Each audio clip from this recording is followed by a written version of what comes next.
खबर पर बड़ी और सार्थक बहस के साथ हम लेकर हाजिर हैं 5 की पंचायत। मैं हूं आपके साथ रीमा पाराशर।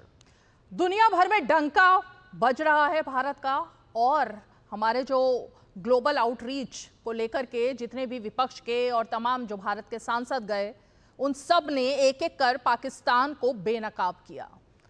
अब दुनिया ने मान लिया है कि किस तरह से ऑपरेशन सिंदूर के जरिए पाकिस्तान को धूल चाटनी पड़ी। और सिर्फ हमारे सांसद नहीं, भारत नहीं, बल्कि खुद हमारी जब नकल की पाकिस्तान ने, तो पाकिस्तान के जो सांसद वहां पर नकल करते हुए पहुंचे विदेश में, वहां जाके अपने ही देश की थू थू करा दी। और वहां जाकर कह रहे हैं, अब चाहे हम भुट्टो को देखें, हिना खान को देखें, तमाम लोगों को देखें, सभी लोग जाकर बता रहे हैं कि किस तरीके से भारत ने हमला बोला और पाकिस्तान को धूल चटाई। ये खुद उनके अपने सांसद कह रहे हैं।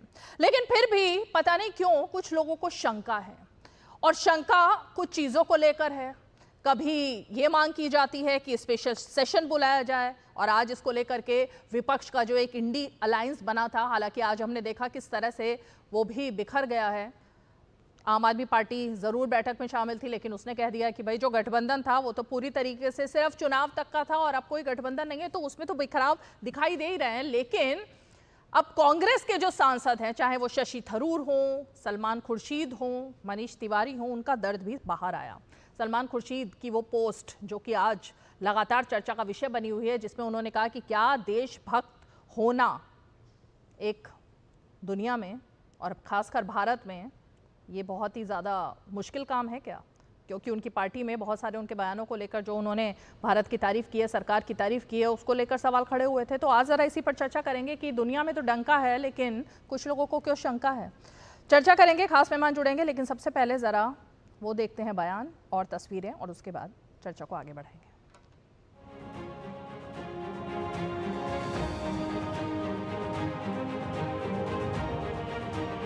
कुछ लोग टूरिस्ट अट्रैक्शन स्पॉट्स में जा रहे हैं, दिख रहा है, लोग ट्वीट भी कर रहे हैं, एमपीज दिखता है। हमारे सांसद भी यहाँ वहाँ घूम रहे हैं और आतंकवादी भी यहाँ वहाँ घूम रहे हैं। In a thriving democracy, there are bound to be comments and criticisms, but I think at this point we can't afford to dwell on them. When we get back to India, no doubt we'll have our chance to speak to our colleagues, speak to our critics, speak to the media there. But right now we're focused on the countries we're coming to and getting the message out to the people. People are saying, he's supporting so-and-so, he's not supporting so-and-so, they are supporting the government, etc. I have come here to speak for India, whoever speaks for India. And in whichever way they speak for India, whatever is said for India, we are here to support. It's only a short period of 10 days, 12 days, etc. Then you have to go back home and do what you are required to do at home. But here for India first, India and only India. हम भारत की एकता, अखंडता, भारत की प्रभुसत्ता और भारत के आत्मसम्मान की रक्षा और सुरक्षा के लिए पूरी दुनिया में लोगों से बातचीत कर रहे हैं। इस तरह के तमाम नेता जो अलग अलग दलों के हैं और उनके साथ जो सत्तारूढ़ गठबंधन के सांसदों का शिष्टमंडल अलग अलग देशों में गया है, सब भारत की जुबान बोल रहे हैं। फिर भारत में कांग्रेस और विपक्ष के नेताओं के जो बयान हैं वो अत्यंत पीड़ादायक हैं, और इसीलिए सलमान खुर्शीद का दर्द छलका है। सभी लीडर्स के माध्यम से एक चिट्ठी प्रधानमंत्री जी के नाम लिखी है। संयुक्त रूप से एक मांग उठाई है कि एक स्पेशल सेशन संसद का तुरंत बुलाया जाए। सारी दुनिया को तो बता रहे हैं, लेकिन संसद को और संसद के माध्यम से हिंदुस्तान की जनता को अंधेरे में रखना चाहते हैं। Aam Aadmi Party on the same issue, the same sentiment and the similar content would have written to the Prime Minister of India seeking a special session. हम भी चाहते हैं कि विशेष सत्र संसद का बुलाकर उसमें सरकार के द्वारा जवाब दिया जाए। हम भी पत्र लिख रहे हैं प्रधानमंत्री जी को। बाकी रहा इंडिया ब्लॉक की बात, तो वो सिर्फ लोकसभा तक सीमित था। शरद पवार साहब भी हमारे साथ ही है। ये जो सिग्नेचर के ऊपर लीडर ऑफ द फ्लोर का सिग्नेचर है और सुप्रिया सुले जी डेलीगेशन में बाहर है। जब अभी मैं मुंबई जाऊंगा तो मेरी पवार साहब से बातचीत विपक्ष के सांसद होके भी तू सरकार के बाद विदेश में इतना बढ़िया तरह से रखले बड़ा, लेकिन दुर्भाग्य बा कि उनकरे पार्टी के नेता राहुल गांधी, अखिलेश यादव, यही लोग अब उनकर अपने ही पार्टी के सांसद से बुराई कर डालना कि भाई आप ये सब क्या करके आ गए हैं।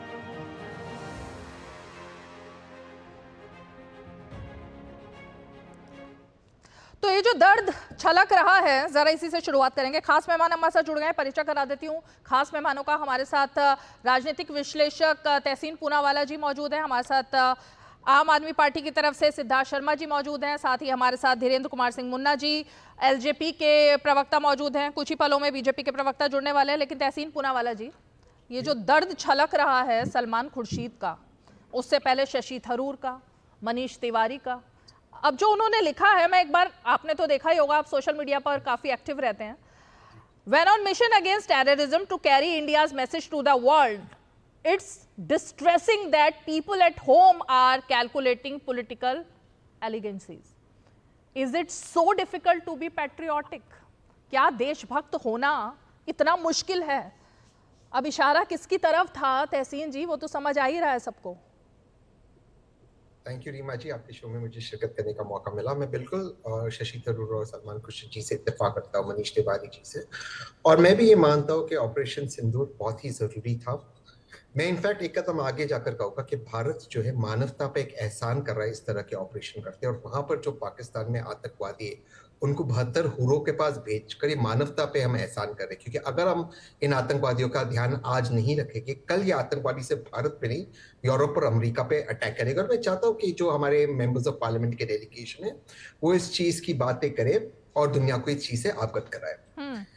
मैं बिल्कुल इत्तेफाक रखता हूँ कि कई ऐसे विपक्ष में लोग हैं जिन्होंने इस तरह के बयान दिए जो ना देना चाहिए, लेकिन ठीक उसी तरह भाजपा के अंदर ऐसे स्टेटमेंट्स दिए गए उनके मंत्री द्वारा, डेप्यूटी चीफ मिनिस्टर द्वारा, कर्नल सोफिया कुरैशी द्वारा, जिस पर भाजपा ने कोई कार्रवाई नहीं की। उनके विधायक ने ये कहा कि एयरफोर्स सोई हुई थी जब जिस तरह के अटैक्स हुए, तब भी उनके विधायक पे कोई कार्रवाई नहीं हुई। तो 3 उदाहरण दिया।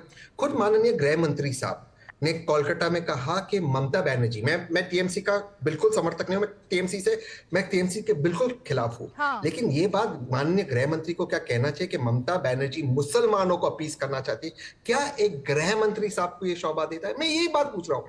सभी को एक लकीर खींचनी चाहिए, एक लक्ष्मण रेखा खींचनी चाहिए। इस वक्त भारत का मैसेज और पैगाम दुनिया के सामने ये जो माननीय प्रधानमंत्री ने किया ऑपरेशन सिंदूर के द्वारा, इट इज वेरी गुड, और हम बिल्कुल नहीं सहेंगे और हम मानवता पे एहसान करें इन लोगों को 72 हुरों के पास भेजकर। बस यही मैसेज होना चाहिए। तो सभी लोगों को पुल बैक करना चाहिए, ये मैं मानता हूं। लेकिन देश का स्कोर तो देश में सेटल होना चाहिए ना, विदेश में क्यों सेटल हो रहा है? विदेश में अगर भारत का डंका बजा हुआ है, दुनिया को बताया जा रहा है, चाहे वो विपक्ष के सांसद है तो भारतीय है ना, और वो अगर बात रख रहे हैं तो उनको लेकर अपनी ही पार्टी के लोग इतना ज्यादा खफा हो गए। पवन खेड़ा खफा हो जाते हैं, जयराम रमेश खफा हो जाते हैं, इसीलिए उनको अपना दुख व्यक्त करना पड़ रहा है सलमान खुर्शीद को। नहीं, मैं ये आगे वापस 2 अलग विषय है। जो इंटरनल पार्टी डायनामिक्स है, मैं मानता हूं कि जो भी इंटरनल पार्टी डायनामिक्स हो वो अंदर हो। अगर मैं विपक्ष को लीड करता होता तो मैं 2 या 3 चीज करता। एक, सबसे पहले अगर मुझे कोई चीज का सवालों के जवाब चाहिए, मैं माननीय प्रधानमंत्री से रिक्वेस्ट करते, हाँ। तो सारे सर्विस के चीफ से उनको बुलवाकर ब्रीफिंग ले लेता है, एनएसए चीफ को बुलवाकर ब्रीफिंग लेता, जो लोकतंत्र में, जमहूरियत में विपक्ष के नेताओं का अधिकार है। दूसरा, माननीय प्रधानमंत्री एक ऑल पार्टी मीटिंग चेयर करे, ना कि गृह मंत्री साहब, माननीय प्रधानमंत्री, जो एक अच्छी चीज है, और ऑपरेशन में क्या हुआ क्या नहीं वो बताए। लेकिन आज हम ये चीज जानते हैं कि ऑपरेशन सिंदूर बहुत ही सक्सेसफुल हुआ, और ऐसा ऑपरेशन वर्तमान में दुनिया ने इस तरह का एक मॉडर्न वॉरफेयर नहीं देखा है। एयरफोर्स वॉरफेयर जो एक अलग लेवल का एक एयरफोर्स वॉरफेयर था, और उसके लिए हमें भारत के साथ खड़ा रहना जरूरी है और दुनिया को बताना है हम ये क्यों कर रहे हैं। एक लास्ट चीज रीमा जी, बहुत चीजें, और आपके डिबेट में भी हो रहा है इंडिया पाकिस्तान ऑपरेशन सिंदूर, पर ये मुद्दा नहीं है। मुद्दा दुनिया को ये बताना, मैं आपके माध्यम से बताना चाहता हूं कि हमें ये करना इसलिए जरूरी था कि इसके पहले हुआ पहलगाम, जहां पर 26 भारतीयों को धर्म पूछकर, नाम पूछकर, आईडी पूछकर पैंट खोलकर मारा गया, और उसकी वजह से आसिम मुनीर का वो हेट स्पीच। तो भारत जो कर रहा है वो करना बेहद जरूरी है भारत के सुरक्षा के लिए। धीरेन्द्र जी, आप तो बिहार की धरती पर मौजूद हैं, चुनाव भी अब सिर पर है, लेकिन ऑपरेशन सिंदूर को लेकर ये जिस तरीके से विपक्ष के बयान आ रहे हैं, चाहे वो आरजेडी हो, कांग्रेस पार्टी हो और सिद्धार्थ जी की पार्टी हो, वो बयान कुछ बिहार में सुने जा रहे हैं क्या? रीमा जी देखिए, पूरा बिहार क्या, मैं तो पूरे देश के कोने कोने में ऑपरेशन सिंदूर की जो शौर्य गाथा है वो गाई जा रही है।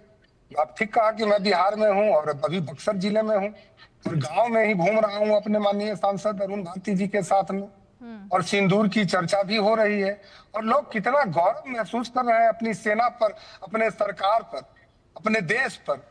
लेकिन दुखद तब लगता है ना जब ये लोग बखेड़ा खड़ा करना चाहते हैं, जैसे आपने कहा कि जयराम रमेश जी हो, चाहे पवन खेड़ा सरी के लोग हों। अरे भाई, आप विशेष सत्र की मांग कर रहे हैं लेकिन आपको अपने ही सांसदों पे विश्वास नहीं है। क्यों भाई? आपके सांसदों को तो जितनी भी यहाँ की जानकारी थी, पूरी जानकारी अभी से अवगत कराया गया। वो अपने देश का पक्ष रखने के लिए पूरी दुनिया में जाते हैं। देश के गौरव और सच्चाई की जो आतंकवाद के खिलाफ में लड़ाई है, उससे पूरी दुनिया को अवगत कराते हैं, न बल्कि खुद अवगत होते हैं। और जब आप ही उन्हीं सांसदों को लेकर के फिर उस सदन में क्या बखेड़ा खड़ा करना चाहते हैं? जब आपके सांसद उन बातों को समझ चुके हैं, आप तो उन्हीं को समझाना चाह रहे हैं ना।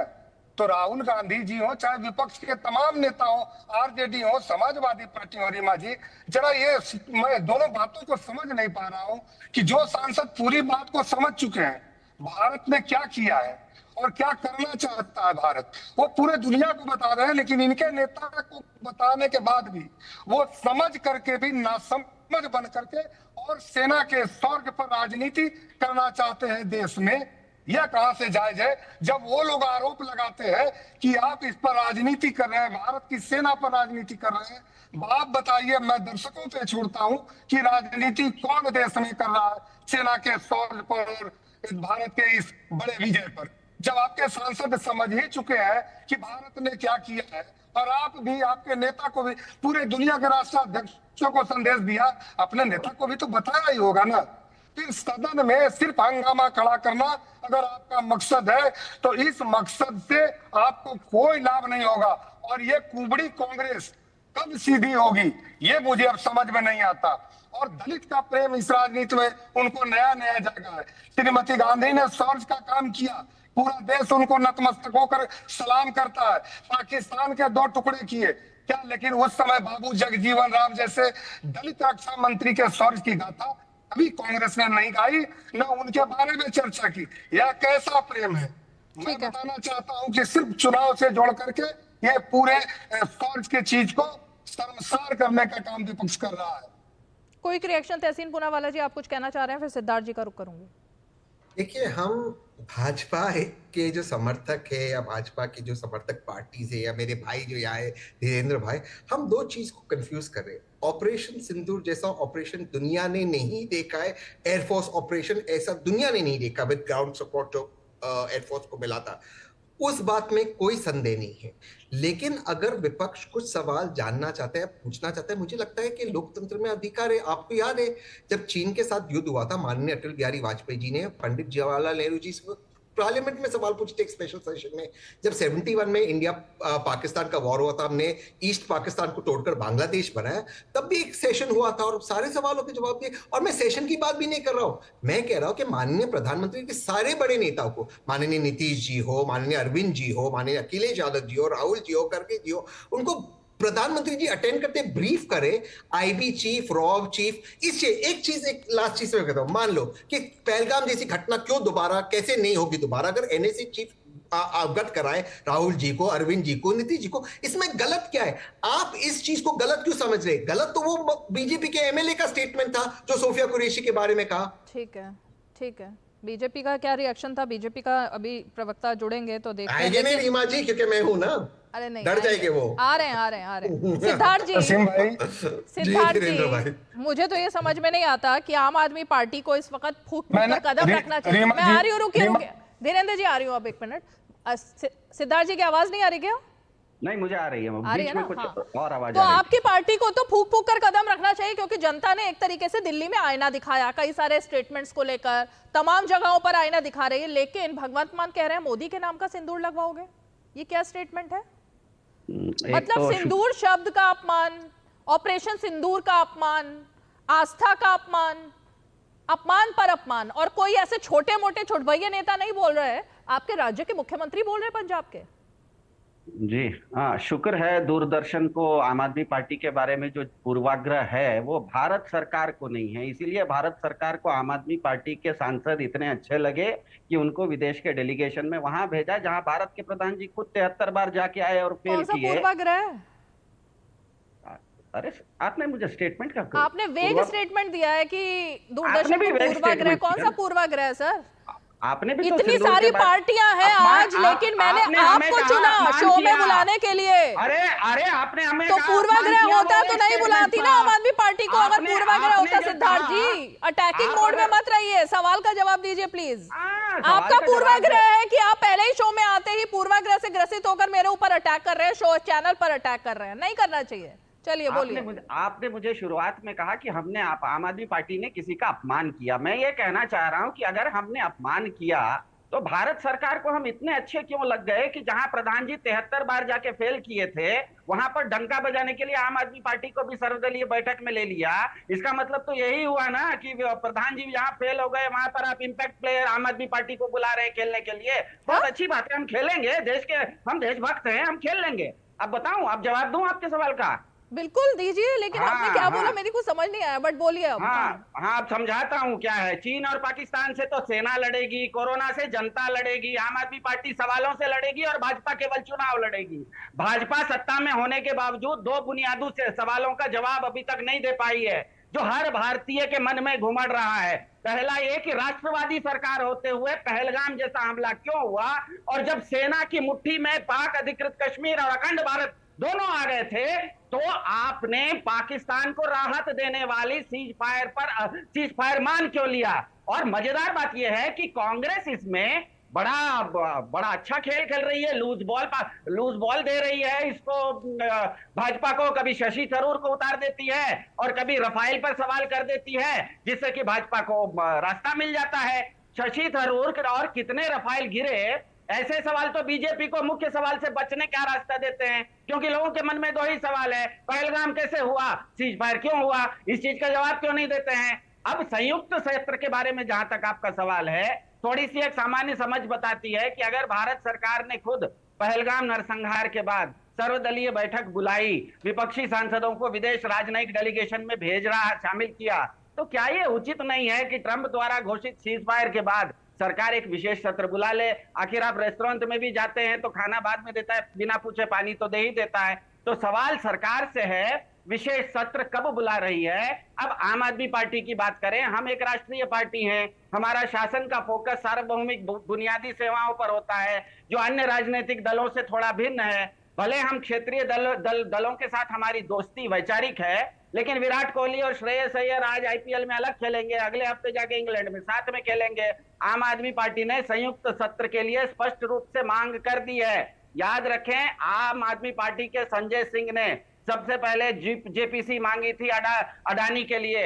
आम आदमी पार्टी 370 का भी समर्थन किया था कश्मीर में। ये सवाल पूछने वाले सवाल बच्चों से नहीं है, सवाल परीक्षक से नहीं है। सत्ता में भाजपा है, भाजपा को जवाब देना पड़ेगा और 2 ही सवाल का जवाब देना पड़ेगा, पहलगाम कैसे हुआ, सीज फायर क्यों हुआ। ये 2 जवाब भाजपा नहीं देगी, जितना भी घुमाएगी। देश की जनता के मन में 2 ही सवाल है कि पहलगाम राष्ट्रवादी सरकार, ये देश की जनता कौन सी जनता है, ये मैं नहीं समझ पाई। एक मिनट, देश की जनता कौन है ये जो सवाल पूछ रही है? आम आदमी देश की जनता है। आम आदमी पूरा देश पूछ रहा है सवाल, आप नहीं पूछ रहा है कि आपके मन में सवाल नहीं है कि पहले राष्ट्रवादी सरकार के रहते हुए पहलगाम कैसे मेरे मन में इसलिए सवाल नहीं है क्योंकि मैं तो सेना पर विश्वास करती हूँ। एक तो सिद्धार्थ जी, सेना ने तो कहा ही नहीं सीज फायर हुआ है, तो मैं क्यों पूछूं कि सीज़फायर क्यों किया?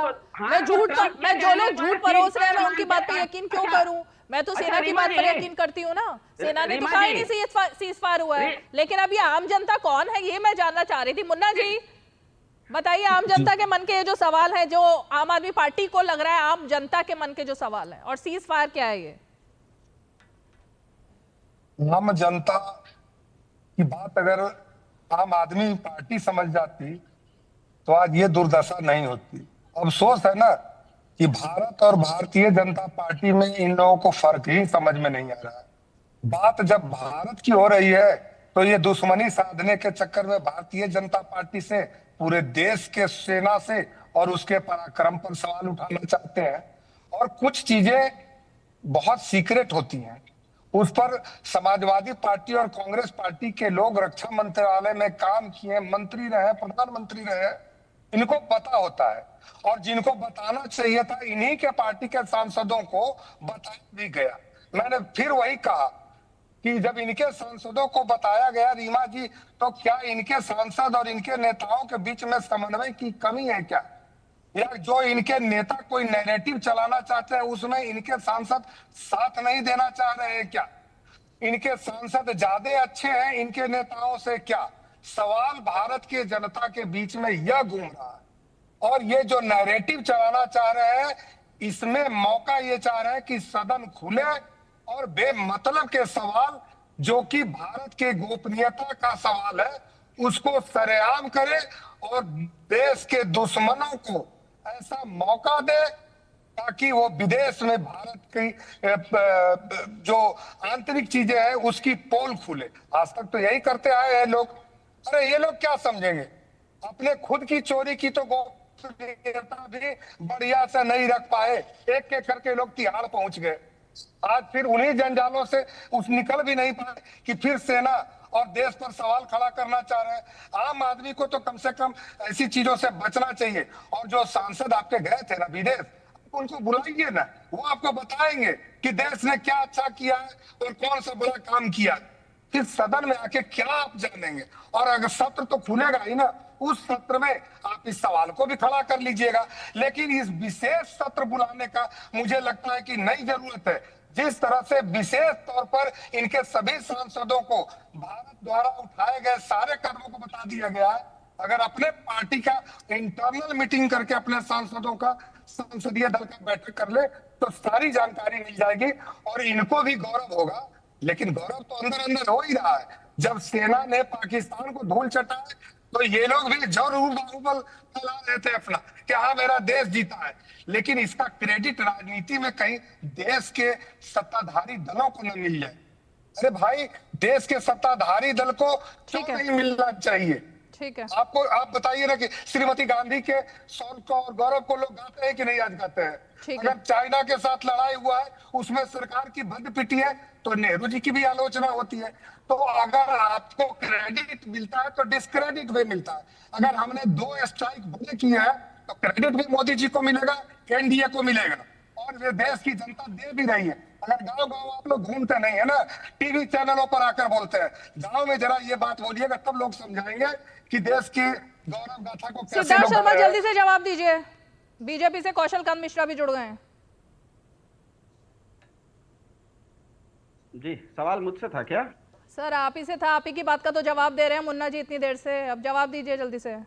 मुन्ना जी, मेरे ख्याल से संयुक्त सदन बैठेगा कि नहीं इसका जवाब देने के मतलब जवाब देने वाले भाजपा के सांसद होंगे। भाजपा के सांसद उस चीज का जवाब देंगे। मेरा सीधा सा एक ही मानना है कि जब सर्वदलीय, अगर भारत सरकार ने पहलगाम घटना के बाद खुद ही सर्वदलीय बैठक बुलाई तो, और सभी, और उसके बाद जब सीज फायर खत्म होने के बाद सभी देश, सभी दलों के, बोल रहे हो आप, सीज फायर तो हुआ ही नहीं, क्यों बार बार सीज फायर बोल रहे हो आप?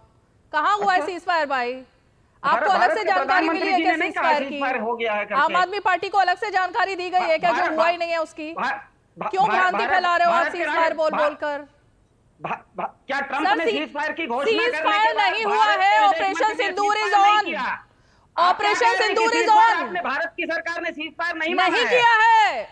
कहाँ सीज फायर नहीं किया है? Operation is on. बार बार ये बात कही जा चुकी है सर। कहाँ हो सिद्धार्थ जी आप? सवाल है। सेना कह रही है ऑपरेशन इज ऑन, सरकार कह रही है ऑपरेशन इज ऑन, रक्षा मंत्री कह रहे हैं ऑपरेशन इज ऑन, सिर्फ आम आदमी पार्टी कह रही है सीज फायर हो गया। भाजपा सरकार ने पाकिस्तान को क्यों मदद कर दी, पाकिस्तान को राहत क्यों दे दी? पीओके और अखंड भारत अपने हाथ में क्यों नहीं ले लिया? 10 तारीख को 10:30 बजे सुबह में जैसे ही कर्नल सोफिया कुरैशी ने कहा कि स्कर्दू से लेकर कराची तक हमने इतनी बमबारी कर दी है, भारत के प्रधानमंत्री जी कह रहे थे कि पाकिस्तान गिड़गिड़ा रहा था सीज फायर के लिए, तो भारत की सरकार ने वो सीज फायर क्यों मान लिया? अखंड भारत और पीओके अपने हाथ में क्यों नहीं ले लिया? चलिए कौशल कांत जी जवाब दीजिए। लोगों के मन में यही सवाल है। ओके कौशल कांत। पहले चीज तो ये अपने साथी को बताना चाहूंगा, सीज फायर जैसा कोई प्रोग्राम नहीं हुआ है, ये आप लोग उसको प्रोपोगेट कर रहे हैं। ये ऑपरेशन सिंदूर का ही पार्ट है कि सारे राजनीतिक दलों के डेलीगेट्स विदेश की धरती पर जाकर के जो टेररिस्ट की घटना हुई थी उससे को इंटरनेशनल फोरम पे ले जाकर के पाकिस्तान को एक्सपोज कर रहे हैं। तो ऑपरेशन सिंदूर टेरर के खिलाफ था, पाकिस्तान नेशन के खिलाफ नहीं था। टेरर के खिलाफ देश की नीति में बदलाव आया है और कहीं पर भी भारत के खिलाफ टेरर का ऑपरेशन कहीं किसी भी धरती से होगा, वो पाकिस्तान हो या दुनिया का कोई भी मुल्क हो, ऑपरेशन सिंदूर ऑन है। पहले आर्मी कर रही थी बॉर्डर पे, उसने जिस तरीके से टेरर कैंप को डिस्ट्रॉय किया, आज तो पाकिस्तान भी ये कह रहा है कि हम कह रहे हैं 11 पे अटैक किया, वो कह रहा है 19 पे अटैक किया, उसने अपने डोजियर में 19 कहा है। आप ये देखिए, जब आपको अपने देश सेना पे भरोसा नहीं है, आपको अपने देश के प्रधानमंत्री पे भरोसा नहीं है, बट लोगों को ट्रंप मेनिया हो गया है। ट्रंप जो रोज अपनी बात बदलता है उसकी बात मानने के लिए तैयार है, देश के प्रधानमंत्री की बात नहीं मान रहे हैं, देश के सेना की बात नहीं मान रहे हैं, डीजीएमओस की बात नहीं मान रहे हैं, सेना की प्रेस कॉन्फ्रेंस को नहीं मान रहे हैं, और ये कह रहे हैं कि ऑपरेशन सिंदूर स्टैंड स्टिल है। साहब वो अभी ऑपरेशन सिंदूर ऑन है और उसी की वजह से ये डेलीगेट्स गए हैं। तो ये क्लियर हो जाना चाहिए।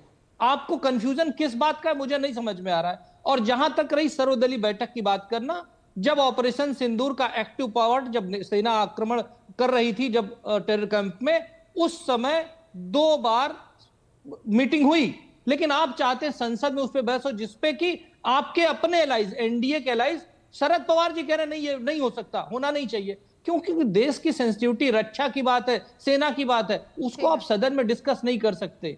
क्यों? क्योंकि ये देश की सुरक्षा की बात है। पर अभी क्या है, जिस तरह की राजनीति देश में कांग्रेस या उसके साथी दल करने की कोशिश कर रहे हैं, वो ये भूल गए कि भारत का विरोध करते करते, भारतीय जनता पार्टी का विरोध करते करते, जब वो भारत का विरोध करने लगते हैं तो यहां पर वो अपनी लक्ष्मण रेखा ब्रेक कर रहे हैं। उन्हें उस लक्ष्मण रेखा को फॉलो करना चाहिए। कौन है वो लोग जो कि बीजेपी का विरोध करते करते, सरकार का विरोध करते करते भारत का ही विरोध करने पर उतर आए हैं सर? ये मल्लिकार्जुन खड़गे हैं, मल्लिकार्जुन खड़गे हैं, राहुल गांधी जी वाला बताएंगे। Thank you. देखिए, मैं आपके शो में शुरुआत से एक ही बात कह रहा हूँ, लेकिन जितने भी मेरे मित्र है, कोई भी वो तथ्य पे बात नहीं करते, वो किस चीज पे, रेटोरिक पे बात करते।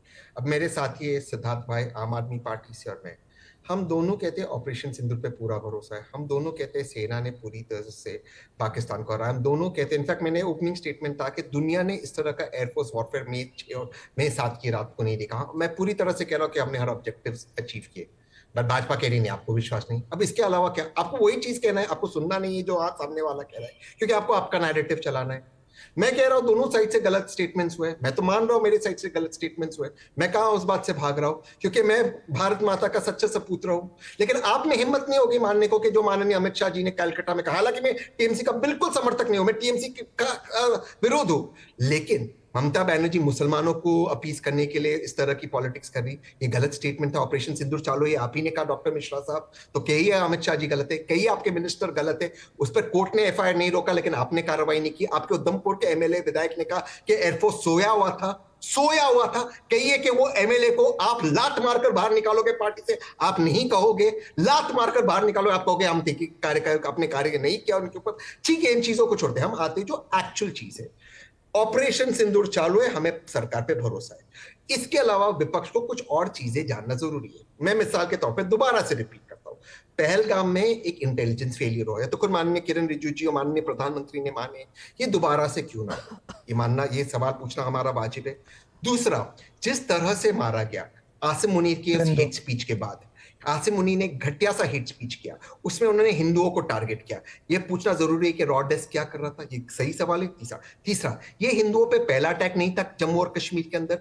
इसके पहले आपको याद है डॉक्टर मिश्रा साहब और मैं आपके साथ था एक दूसरे चैनल के ऊपर, जब हमारे हिंदू जो जा रहे थे मां वैष्णो देवी, वहां उनके बस पे अटैक हुआ, वो बस खाई में गिर गई, वरना उतने 30-35 हमारे हिंदू उस वक्त वो शहीद हो जाते। ये हिंदुओं पे अटैक होता, माननीय मनोज सिन्हा जी ने कहा हिंदुओं पे कोई अटैक नहीं हुआ। ये सवाल पूछना गलत है। मैं इन सवालों का जवाब दे रहा हूं, आपका आंसर है आपको सेना पे भरोसा नहीं। मैं पूरा श्रेय ऑपरेशन सिंदूर का माननीय प्रधानमंत्री को दे रहा हूं। मैं कह रहा हूं ये डिसाइसिव लीडरशिप था।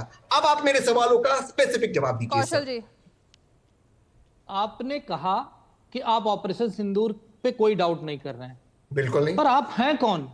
आप एक राजनीतिक विश्लेषक हैं, कांग्रेस नहीं है। सवाल कांग्रेस पे है। प्रतिनिधित्व कर रहे हैं कौशल जी, ये नहीं कांग्रेस पार्टी का प्रतिनिधित्व कर रहे हैं वो चैनल पर। पहली चीज, और चलिए ठीक है, तो पार्टी के प्रेसिडेंट क्या कहते हैं? ये तो छुटपुट सी बात थी। मल्लिकार्जुन खड़गे, राहुल गांधी जो उत्तराधिकारी क्या सत्ता चलाते हैं वो रिमोट कंट्रोल से, वो ये कहते हैं कि राफेल कितने मारे गए। क्या आप में इतनी हिम्मत है एज ए कांग्रेस कार्यकर्ता कि मल्लिकार्जुन खड़गे ने जो कहा और राहुल गांधी ने कहा, आप उसको मानते हैं कि उन्होंने गलत कहा?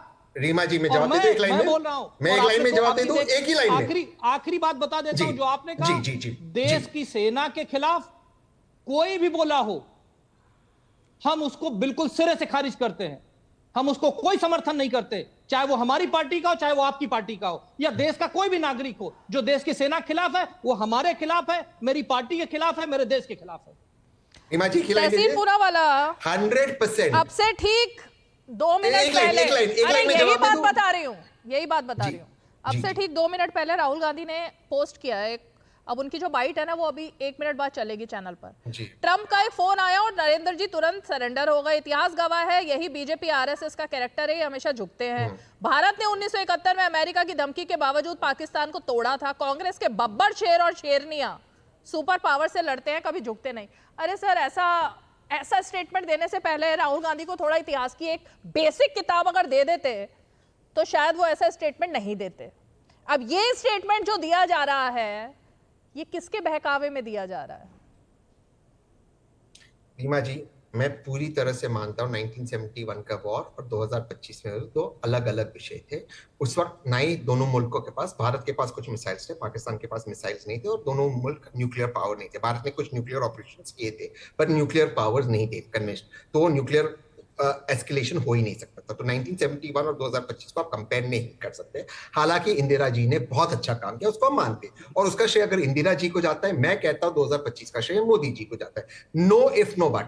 इनफैक्ट मैं एक कदम और आगे जाते कहता हूं, बालाकोट में हमने जो एयर स्ट्राइक्स किए वो अनप्रेसिडेंटेड था। यहां पर हमने एलओसी क्रॉस नहीं किया। हमारे सुखोइस ने जो ब्रह्मोस गिरा है वो हमारे एलओसी क्रॉस नहीं किया। हमने बालाकोट में एलओसी क्रॉस करते हुए मिसाइल मारे, तो अनप्रेसिडेंटेड हमने कॉस्ट बढ़ाया है। मैं खुद उनको स्वागत करता हूं, दिस अनबिलीवेबल। लेकिन मैं जो बात कह रहा हूं, हम उस पे जा रहे हैं। आप कौन है क्या? रफाल कितने गिरे, उनका ऑपरेशनल पर्पस अलग था। हमारा ऑपरेशनल पर्पस रफाल का था जैगुआर्स और F-16 पे एंगेज करना, ताकि सुखोइस ब्रह्मोस मार सके, ब्रह्मोस और किसी प्लेन पे नहीं गिर सके। ये सारी चीज मैं कह रहा हूं। अब मेरे में हिम्मत है कहने को ये सवाल नहीं पूछने चाहिए। आपने मुझसे पूछा, अब आप कहिए। मैं कह रहा हूं गलत है, ये नहीं पूछना चाहिए। अब आप कहिए, वे एक स्टेटमेंट है, अमित शाह जी गलत थे, मुस्लिम अपीजमेंट नहीं है। आप ये एक स्टेटमेंट मान लिए, मैं भी मान लूंगा आपको। मैं कह रहा हूं गलत है, आप नहीं है। अमित शाह जी गलत है, अमित शाह जी गलत है। क्या गलत बोला? जवाब अमित शाह जी ने ये बोला कि मुसलमानों को अपीस करने, उसमें गलत क्या है? तो मुसलमान, आप मानते रीमा जी मुसलमानों को अपीस करने के लिए मुसलमान पाकिस्तान ने जिस तरह के बयान दिए सिंदूर के खिलाफ, आप मानते मुसलमान अपीस होकर पीछे की रणनीति क्या थी? मुझे नहीं समझ में आया ना। रीमा जी जवाब मुझे देने दीजिए साहब। जब मुंबई टेरर अटैक हुआ था, उसके बाद सेना तैयार थी। उसके बाद सेना ने जाकर के कहा था प्रधानमंत्री, उस समय मेरे प्रधानमंत्री मनमोहन सिंह जी से, कि हमें अटैक करना चाहिए, कुछ करना चाहिए। मनमोहन सिंह जी ने क्या कहा था कि अगर हम इस समय पाकिस्तान पे आक्रमण करेंगे तो देश का मुसलमान नाराज हो जाएगा। देश के मुसलमानों को आतंकियों से जोड़ने का काम कांग्रेस करती है, देश के मुसलमान को पाकिस्तान से जोड़ने का काम कांग्रेस करती है, और ये सब रिटन फैक्ट हैं। मैं घर से नहीं बोल रहा हूं। और सच्चाई यह है कि मुस्लिम अपीसमेंट के चक्कर में ही, सच्चाई यह है कि आज खुल करके पाकिस्तान का विरोध नहीं कर रहे। अदरवाइज आप बताइए कि इंडी गठबंधन और कांग्रेस के नेताओं के स्टेटमेंट को डोजियर के फॉर्म में यूएन में पाकिस्तान के मीडिया चैनल क्यों मैं चला इसका रहे हैं जवाब भाई? दे देता हूं। क्यों चला रहे हैं? इसका मतलब आप देश के खिलाफ बोल रहे हैं, तभी तो आप पोस्टर बॉय बने हो। राहुल गांधी पोस्टर बॉय बने पाकिस्तान का, मल्लिकार्जुन खड़गे बने पोस्टर बॉय पाकिस्तान का, इंडी गठबंधन के कुछ साथी बने हुए पोस्टर बॉय पाकिस्तान का। तो पोस्टर बॉय पाकिस्तान का जो होगा वो भारत का दुश्मन तो होगा ही, इसमें कौन सी नई बात है? मैं इसका जवाब देता हूं। नहीं, लेकिन हमें एक सेकंड, हमें इतना भी हमें ये नहीं कहना चाहिए मेरे ख्याल से, क्योंकि कम से कम पूरा देश, पूरे देश की संस्थाएं, पूरे देश के नेता, सभी लोग सेना के साथ हैं, ये सब कह चुके हैं। अब पोस्टर बॉय बनना, ये एक बड़ा स्टेटमेंट दिया है आपने कौशल तो कांत जी। रीमा जी, मैं कहां से रहा हूं? मतलब ये आप बड़ा स्टेटमेंट दे ज्यादा है, ये बड़ी बात कही है आपने। मैं इसका जवाब दे देता हूं। क्योंकि आपने आप खड़गे जी जो कि कांग्रेस पार्टी के, आप उस पर रीमा जी, रीमा जी, आप लोगों ने ही, मीडिया नहीं, आप मीन डीडी नहीं, बाकी सारे चैनल भी, सभी लोगों ने मिलकर के पाकिस्तान पे चलने वाले प्रोग्राम जिसमें राहुल गांधी, मल्लिकार्जुन खड़गे और वो लोग जिन्होंने ऑलरेडी सेना का खिलाफ बोला है, भारत के खिलाफ बोला, उसको चलाया है ना, इसलिए वो पोस्टर बॉय बने। मैं इसका जवाब दे देता हूं। दो लाइन दीजिए, दो ही लाइन। मैं मिश्रा साहब, डॉक्टर मिश्रा की बातों से पूरी तरह से इत्तेफाक करता हूं, नहीं करना थे इस तरह के स्टेटमेंट्स। लेकिन वही मीडिया, डॉक्टर मिश्रा साहब, आप सिलेक्टिवली किसी, वही मीडिया शो जिसमें मैं भाग लिया और आप भी शायद भाग लिए होंगे, उसने डॉक्टर जयशंकर का भी पाकिस्तानी स्टेटमेंट्स चला है, वो आप सिलेक्टिवली स्किप कर देते हो। मैं नहीं डॉक्टर जयशंकर का मानता हूं। एक सेकंड मेरी बात समाप्त। 26, एक सेकंड प्लीज, 10 सेकंड दीजिए मुझे। 26/11 में मेरे 2 अजीज मित्र शहीद हुए, कैजाद कामदिन और हेमंत करकरे जी। 26/11 को आरएसएस की साजिश मानने वाले कृपा शंकर सिंह आज भाजपा के सम्मानीय माननीय नेता है, जो दिग्विजय सिंह ने कहा था भाई, दिग्विजय सिंह ने रीमा जी, मेरे चांस में मुझे मौका दीजिए, मेरे चांस में मुझे मौका दीजिए। मैं तो डॉक्टर मिश्रा जी, मैं आपके बीच में नहीं, 10 सेकंड। डॉक्टर मिश्रा ऐसे नहीं, डॉक्टर मिश्रा ऐसे नहीं, मेरी आपके बाद मैं बोलूंगा। डॉक्टर मिश्रा आप बोल दीजिए, फिर 10 सेकंड। मैं तो मानता हूं दिग्विजय सिंह जी का स्टेटमेंट गलत था, मैं तो 100% मानता हूं, मेरे 2 शहीद हुए। लेकिन कृपा शंकर सिंह जी जिसने कहा, वो आज आपके माननीय नेता है, उत्तर प्रदेश के चुनाव लड़े 2024 में। कहिए कृपा शंकर सिंह भी दिग्विजय सिंह जी के जैसे देशद्रोही, कहिए, नहीं कहोगे? जो भी लोग देश के खिलाफ है वो मेरे में हिम्मत है कहने को, आप में नहीं है, ये फर्क है। क्यों दिया भाजपा ने टिकट? क्यों दिया टिकट? क्यों दिया टिकट? क्यों दिया भाजपा ने टिकट? भाजपा देशद्रोही को टिकट क्यों देती है? क्यों देती है भाजपा देशद्रोही को टिकट? हमारा तो हमें तो देती है भाजपा टिकट जब हम गद्दारों की बात करते हैं और उनको गोली मारते हैं। अगर कृपा शंकर सिंह जी क्यों दिया टिकट? अरे हम तो सीधे कहते हैं ना, देश के गद्दारों को वही ट्रीटमेंट करना चाहिए। ये देखिए, खुल करके कहते हैं। क्या ट्रीटमेंट? आपने तो टिकट दिया, उसको सामान्य नेता बनाया। किसने कहा? वो कांग्रेस के नेता थे जिसने बोला था। शंकर सिंह जी जो भी लोग होते हैं जब कांग्रेस में जाते हैं, मुझे रीमा जी, अरे आप देखिए ना, उदित राज मेरे ख्याल से कोर्ट अनकोर्ट, एक सेकंड चलते थे, जैसे ही कांग्रेस में गए बदल गए। तहसीन पूनावाला, एग्जैक्ट स्टेटमेंट क्या था? मुझे जहां तक याद है दिग्विजय सिंह ने स्टेटमेंट दिया। कांग्रेस दी, एक सेकंड, मुझे जहां तक याद है दिग्विजय सिंह ने हमेशा ऐसे स्टेटमेंट दिए। मुझे जहां तक याद है, नहीं, मुझे जहां तक याद, अरे एक सेकंड भाई, मुझे जहां तक याद है मणिशंकर अय्यर ने स्टेटमेंट दिए। मुझे जहां तक याद है ये 2 नेता उस वक्त सबसे ज्यादा लाइमलाइट में थे इस तरह के विवादित स्टेटमेंट देने के लिए। वो पाकिस्तान का पोस्टर बॉय हो जाता है। कौन से स्टेटमेंट की आप बात कर रहे हो? आप कोट अनकोट दिखाओ, अभी नहीं पता है ना, एक ब्रेक ले लेते हैं। मैं आपको इमेज दिखा देता हूं, जो किताब रिलीज। ओके, एक ब्रेक लेते हैं।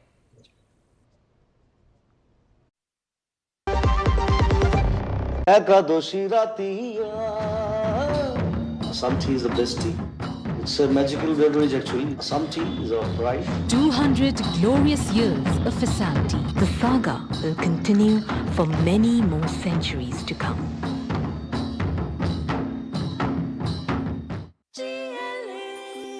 जो लक्ष्य चुना था समझ आने लगा है।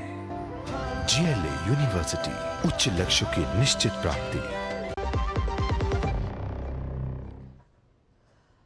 चलिए जल्दी से सिद्धार्थ शर्मा और उसके बाद मुन्ना जी इसी बात पर, क्योंकि ये अब मामला ऐसा हो गया है, लगातार बयान। मणिशंकर अय्यर ने तो पाकिस्तान से मदद ही मांग ली थी ना, वो भी किसी से छुपा हुआ नहीं है। लेकिन सिद्धार्थ शर्मा, मैं आपसे, क्योंकि आपका जवाब जो आया मुझे समझ में आया नहीं, ये बता दीजिए सिर्फ कि संजय सिंह विशेष सत्र की मांग करना वो समझ आता है, लेकिन सिंदूर का सौदागर बोलना वो समझ नहीं आता। मान का ये कहना कि मोदी के नाम का सिंदूर लगवाओगे क्या रैली में जाकर, ये समझ नहीं आता। तो आप इन दोनों स्टेटमेंट्स के साथ हैं? क्या ये पार्टी की ऑफिशियल लाइन है? बिल्कुल, ऑपरेशन सिंदूर सेना का किया हुआ एक प्रोफेशनल एक्ट था। उसको कोई भी राजनेता, कोई भी भारत का कितना भी बड़ा व्यक्ति हो, सीधी सी बात है कि जिस समय ऑपरेशन सिंदूर चल रहा था 7 तारीख से 10 तारीख तक, केवल और केवल सेना के लोग टीवी पे दिख रहे थे, जो रोज आके मन की बात और प्रवचन देते थे टीवी पर, वो टीवी से गायब थे। ऑपरेशन सिंदूर सबसे पहली बार दुनिया ने वो शब्द ही सुना भारतीय सेना के मुंह से। उस चीज को हाईजैक कैसे कर सकते हैं? दूसरी बात, मैंने कहा कि इस देश के सामने 2 सवाल है हर आदमी के मन में कि पहलगाम नरसंहार राष्ट्रवादी सरकार के अंडर में कैसे हुआ, और सेना के मुट्ठी में जब पीओके और अखंड भारत था तो ट्रंप के कहने पर सीज फायर कैसे किया? आपने कहा सीज फायर की बात भारत ने नहीं मानी। ये आपके दूरदर्शन का मैं दिखा रहा हूं ट्वीट, जिसमें दूरदर्शन ने खुद कहा है कि आप भारत ने सीज फायर किया है। अब या तो दूरदर्शन कहे कि उसने सीज फायर नहीं किया, या तो दूरदर्शन कहे कि सीज फायर कर लिया। ये मेरा नहीं है, ये भारत के दूरदर्शन का ही मैं हवाला दे के कह रहा हूं। दूरदर्शन 12 मई को कह रहा था कि सीज फायर हो गया है, इसीलिए भारत का बाजार उठ गया है, स्टॉक मार्केट उठ गया है। मेरा यही सवाल है रीमा जी, सवाल मेरा नहीं है, सवाल आपके भी मन में है कि सबसे पहले तो राष्ट्रवादी हाँ कि सीज फायर करके पाकिस्तान को राहत भारत सरकार ने क्यों दी? सीज क्या हुआ था कि जब कर्ण जब निहत्था था तो क्या अर्जुन ने उसके ऊपर? मैंने आपसे सिर्फ एक सीधा सवाल पूछा था सिद्धार्थ जी कि ऑपरेशन सिंदूर के नाम से आपको क्या तकलीफ है? सिंदूर के नाम से आपको क्या तकलीफ है? मेरा सीधा सवाल ये था। ऑपरेशन सिंदूर, इसके पीछे एक पर्पस था, नाम रखने के पीछे, उससे आपको क्या नफरत है? किसने नाम रखा था? सेना ने नाम रखा था भाई, यही नहीं पता क्या आपको? तो सेना केवल सेना ही उसका नाम ले सकती है, सेना के अलावा दूसरा लेगा तो मेरे बच्चे को आप अपना बच्चा कह के किडनैप नहीं कर सकते हैं। सेना केवल और केवल सेना ही ऑपरेशन सिंदूर का नाम ले सकती है। दूसरा कोई भी उसको लेगा तो लोग कहेंगे कि ये दूसरे का क्रेडिट हाईजैक करने वाले हैं। सबसे पहली बात है कि सेना के हाथ में जिस समय 10 तारीख को 10:30 बजे मुट्ठी में आ गया था पीओके और अखंड भारत, तो शाम तक भारत सरकार ने कैसे सीज फायर मान लिया? इस बात का जवाब मिल चुका है मेरे ख्याल से। आप बार-बार एक ही बात रिपीट करोगे तो मैं पूरे शो में एक ही सवाल का जवाब नहीं देती रहूंगी ना। ना ही बीजेपी के प्रवक्ता, ना ही एलजेपी के प्रवक्ता देते रहेंगे। बात को थोड़ा आगे बढ़ाइए ना, कुछ और सवाल है तो पूछिए। यही सवाल आप पिछले 1 घंटे से पूछ रहे हो, 45 मिनट हो चुके हैं। इसका जवाब अरे सुन लीजिए ना, मेरा जवाब मत मानिए। देश की आप कह रहे हैं ना, सेना ही कह रही है कि सीज फायर नहीं हुआ, सेना ही कह रही कि डीजीएमओ की बात हुई है, सेना ही कह रही है कि सारी बातें हुई हैं, सेना ने ही कहा है और देश के लीडरशिप ने कहा है, अपने देश के एक्सटर्नल अफेयर मिनिस्टर सब ने कहा है कि आप ट्रंप की बात आपको दूरदर्शन तो कह रहा है कि सीज फायर हो गया। मैं आपको दूरदर्शन दिखा रहा हूं। अरे दूरदर्शन क्या कह रहा है, क्या नहीं कह रहा? सीज फायर हो गया। इसको कहते हैं कुतर्क, इसको कहते हैं कुतर्क। बिल्कुल कुतर्क है ये। देखिए मुझे तो समझ में नहीं आ रहा, क्या बार-बार एक पोस्ट दिखा रहे हो, मुझे नहीं दिखाई दे रहा है। वो कर सकते हैं दूरदर्शन ने वही दिखाया है जो सेना कह रही है। सेना कह रही है सीज फायर नहीं हुआ है, सरकार कह रही है सीज फायर नहीं हुआ है, रक्षा मंत्री कह रहे हैं सीज फायर नहीं हुआ है। तो आप बार-बार एक स्क्रीन क्या दिखाने की कोशिश कर रहे हैं, मुझे समझ नहीं आ रहा है। नजर नहीं आ रही है। हर आदमी क्लियर कर रहा है कि ट्रंप ने जो कहा है वो अपने मन से कहा है। वो तो कुछ भी बोलता है, उसने तो ये भी बोला न्यूक्लियर वॉर होने वाला था, न्यूक्लियर पे अटैक हुआ था। आप उसको मानते हैं क्या? नहीं मानेंगे आप। आधी बात ट्रंप ने तो कहा था रशिया और यूक्रेन का वॉर रुक जाएगा। तो आपको आप जैसे पॉलिटिकल जो वल्चर्स होते हैं ना, मैं बोलना नहीं चाहता था, इसको बोलते हैं पॉलिटिकल वल्चर्स, वही हैं आप। केवल और केवल आज जो देश की सुरक्षा पर भी गिद्ध की नजर डाल करके राजनीति कर रहे हैं, यही आपका असली कैरेक्टर है। समस्या क्या है कि आपको भारतीय जनता पार्टी से समस्या है, लेकिन आप भारत को ले आते हैं बीच में। आपको दूर रहना चाहिए भारत से। भारत हमारा देश है, भारत हमारा राष्ट्र है, और कोई भी भारत के खिलाफ होगा हम उसके खिलाफ रहेंगे। आप क्या बात करते हैं? आप ट्रंप की बात मान रहे हैं, सेना की बात मान रहे नहीं रहे। आप बताइए, सेना सही है ट्रंप सही? सेना सही है या ट्रंप सही है? सेना सही है या ट्रंप सही है? बताओ ना। देश की सरकार सही है या ट्रंप सही है? इस तरीके से अरे वो आप अरविंद केजरीवाल का कैरेक्टर आप पे आ गया है, जो करप्ट होने के बाद भी सीएम बना रहा है। अरविंद केजरीवाल का कैरेक्टर आप पे आ गया है, जो करप्ट होने के बाद भी, जेल जाने के बाद भी सीएम बना रहा है। ऐसे राजनीतिक गिद्ध आप ही हो सकते हैं, और कोई नहीं हो सकता। अरे अरे अरे सर, आप अपने देश पर राजनीति कर रहे हैं। अरे बृजभूषण शरण सिंह जी को अरे मैं वही तो बोल रहा हूँ, आप अपने देश पर राजनीति कर रहे हैं, यही तो बोल रहा हूँ। आप जैसे राजनीतिज्ञ और कुछ नहीं कर सकते, केवल देश के सम्मान को ठेस पहुंचा सकते हैं, केवल अपने फायदे के लिए देश को सम्मान को ठेस पहुंचाने की कोशिश कर रहे हैं। आज पाकिस्तान के साथ खड़े हो गए हैं। चर्चा उसकी मत कीजिए, चर्चा इसकी नहीं है। मैं वही तो बोल रहा हूँ। अरे आम आदमी अरविंद केजरीवाल करप्ट होने के बाद, जेल जाने के बाद सीएम बनाया, ऐसे आदमी की क्या बात की जाए, ऐसे आदमी की पार्टी की क्या बात की जाए? जो देश, ये भी एक और विवादित बयान आ गया मैदान में राहुल गांधी जो देश का क्या नहीं हुआ वो जनता का क्या होगा? राहुल गांधी, अरे आप भी तमिलनाडु के नहीं हुए, तमिलनाडु में आपका खाता है। बीजेपी आरएसएस वालों को अब मैं अच्छी तरह जानता हूं। इन पर थोड़ा सा दबाव डालो, थोड़ा सा धक्का मारो, डर के भाग जाते हैं ये लोग। जैसे उधर से ट्रंप ने एक इशारा किया, फोन उठाया, कहा मोदी जी क्या कर रहे हो?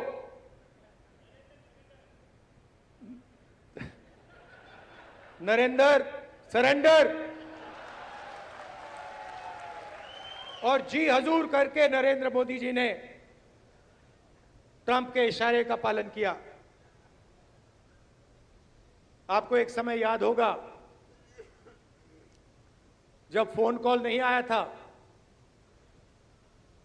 7th फ्लीट आई थी, 71 की लड़ाई में 7th फ्लीट आई थी, हथियार आए थे, एयरक्राफ्ट कैरियर आया था। इंदिरा गांधी जी ने कहा मुझे कुछ जो करना है मैं करूंगी।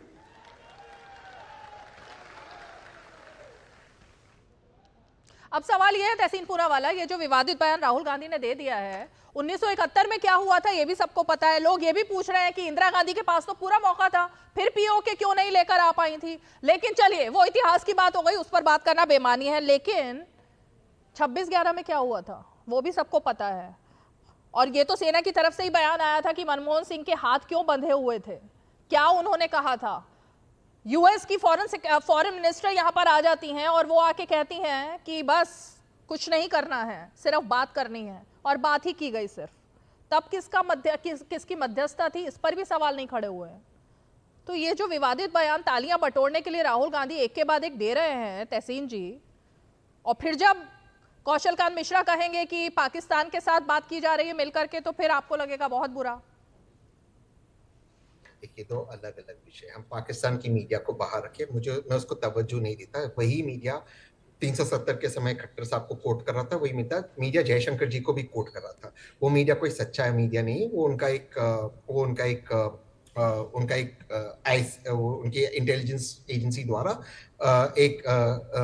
मीडिया में कोई इंडिपेंडेंस नहीं है पाकिस्तान में। हम हमारे मुल्क की बात करें, मैं ये मानता हूं कि दोनों सरकार और विपक्ष को एक साथ होकर एक आवाज में बात करनी चाहिए, इसमें दोनों की रोल है।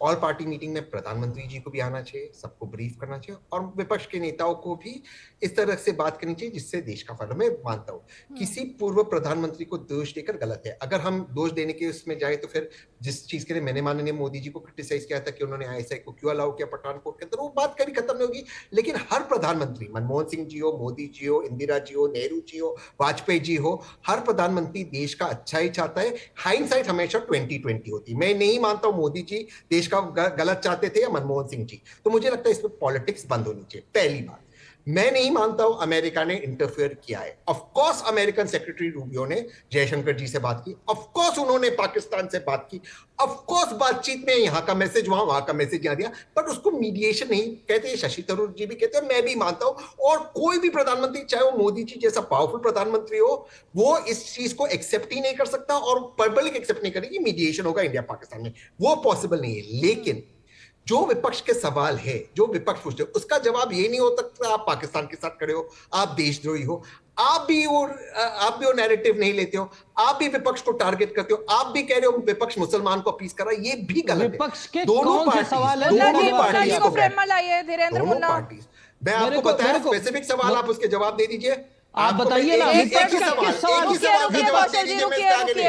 सवाल का धीरेन्द्र मुन्ना भी बहुत देर से इंतजार कर रहे हैं, जवाब दीजिए। एक लाइन का जवाब धीरेन्द्र भाई दे दीजिए, एक कौशल भाई दे। जब हिंदुओं पे लगातार टारगेट हो रहा था जम्मू एंड कश्मीर में, जब माता वैष्णो देवी के बस को टारगेट किया गया, क्यों मनोज सिन्हा जी ने कहा कि हिंदुओं को टारगेट नहीं किया जा रहा है? क्यों कहा? इसकी वजह से घटना घटी है। क्या मनोज सिन्हा जी पे एक्शन लिया जाएगा? उनका स्टेटमेंट है रिटर्न के अंदर। धीरेन्द्र मुन्ना, उस समय तक तहसीन भाई नहीं पता था कि विपक्ष के लोग जिस तरह का नैरेटिव देश में चला रहे हैं, वो बाहर में रह रहे हमारे आतंकवादियों को रास आ रहा है, हमारे दुश्मनों को रास आ रहा है। और जिस नैरेटिव को आपने चलाया, उस नैरेटिव को अमली जामा पहनाने का काम आतंकवादियों ने किया। और आप ही के नैरेटिव को लेकर के आतंकवादियों ने समझा कि अगर इस तरह का काम करो, हिंदुओं पर अटैक करो, ताकि इस देश में हिंदू और मुसलमान आपस में झगड़ा कर ले।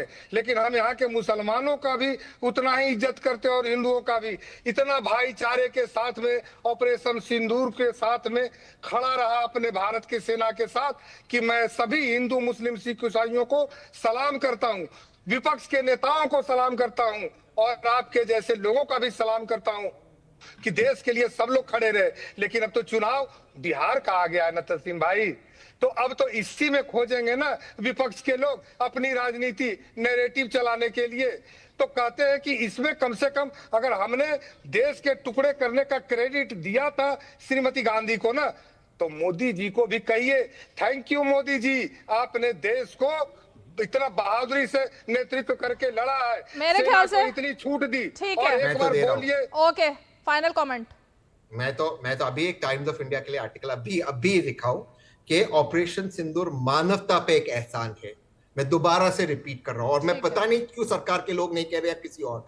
अगर हम इन लोगों को 72 हुरों के पास नहीं भेजेंगे, पाकिस्तानी आतंकवादियों को, ये कल यूरोप और अमेरिका पे अटैक करेंगे। हम मानवता पे एहसान कर रहे हैं, ये मैसेज दुनिया में जाना चाहिए। ठीक है, मेरे ख्याल से थैंक यू तो बोलना पड़ता ही है सेना को, और क्यों ना बोला जाए, हर किसी के दिल में भी ये बात है। सिद्धार्थ जी, आपके दिल में भी होगी, आप मुस्कुरा रहे हैं, लेकिन थैंक यू तो बोलेंगे ना।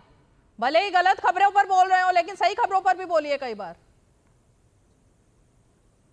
आपकी आवाज नहीं आ रही। चलिए, बहुत बहुत शुक्रिया आप सभी खास मेहमान 5 की पंचायत में हमारे साथ जुड़े। और इसीलिए जब मुद्दा देशभक्ति का आता है तो देशभक्ति सबके दिल में होती है, लेकिन फिर क्यों सलमान खुर्शीद को ये पूछना पड़ रहा है? ये तो एक गहन आत्मचिंतन का सवाल है कांग्रेस पार्टी के लिए कि विदेश में जाकर वही सांसद जो भारत का शौर्य लेकर के सामने आ रहे हैं, उनके ऊपर सवाल। ये सवाल कहीं आप ही के ऊपर तो नहीं है? कांग्रेस से पूछना बनता है। 5 की पंचायत में आज इतना ही। कल फिर होगी मुलाकात, तब तक के लिए हमें दीजिए इजाजत। नमस्कार।